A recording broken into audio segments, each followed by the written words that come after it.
Hello everyone, welcome to Dr. Obi's Garden. In this video, I'll share 2 key tips that can help increase your chili pepper harvest at no extra cost. All the ingredients needed are freely available in your house, or you can make them for free so you can actually get more fruits at zero cost.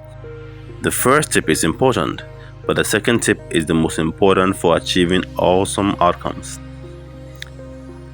I use these tips with my upside down chili pepper plants in my hanging wall garden and got amazing results, as you can see in your shots.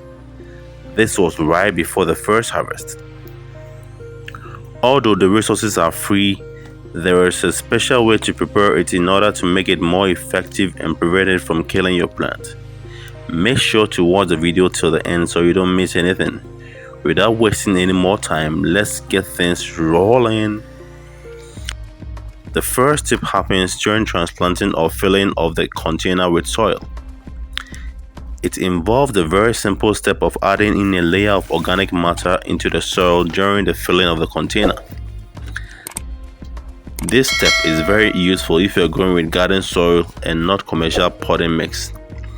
The organic matter can be a mixture of both dried up and fresh leaves or weeds.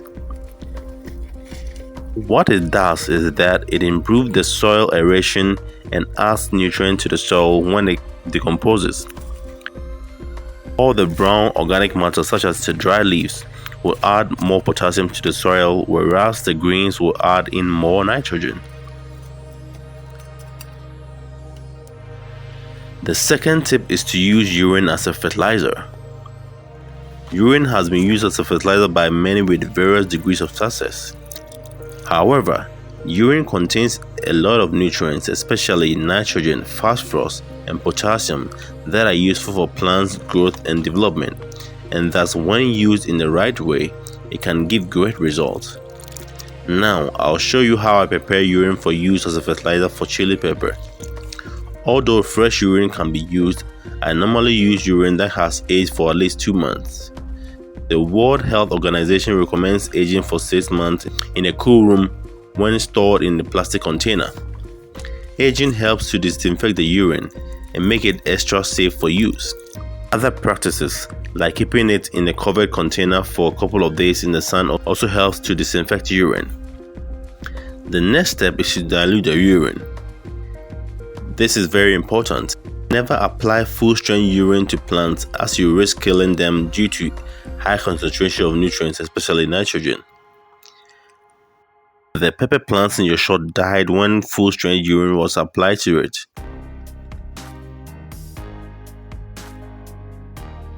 I diluted the urine at a ratio of 1:5. That is 1 part urine to 5 parts water. This is easily achieved by pouring 250 ml of urine into a 1.5 liter bottle and topping it off with water. Although some people recommend a 1:10 dilution, I prefer the higher concentration for pepper since it's more hardy and can tolerate the higher concentration.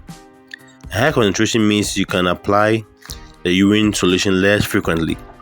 I normally apply it once every 2 to 3 weeks. To aid in decomposition and to prevent loss of nutrients, I cover the urine with more soil after each application. I then add more water to keep the extra soil moist and maintain the water level. The urine fertilizer is very useful for acidic soils since it helps to increase the soil pH slightly, making it more conducive for growing chili pepper. I hope you found these tips useful. Give them a try and let me know what you think. Like and share the video so more people will benefit from it. If you've used urine as a fertilizer before, you can share your experience in the comments. Kindly subscribe to support our work. If you have not already done so, turn on notifications so you don't miss our next video. If you want to know how I created the hanging wall garden used in this video, the link to that video is in the description box. That's all for now. Thanks for watching. Check out our other videos or see you in our next. Until then, it's adios.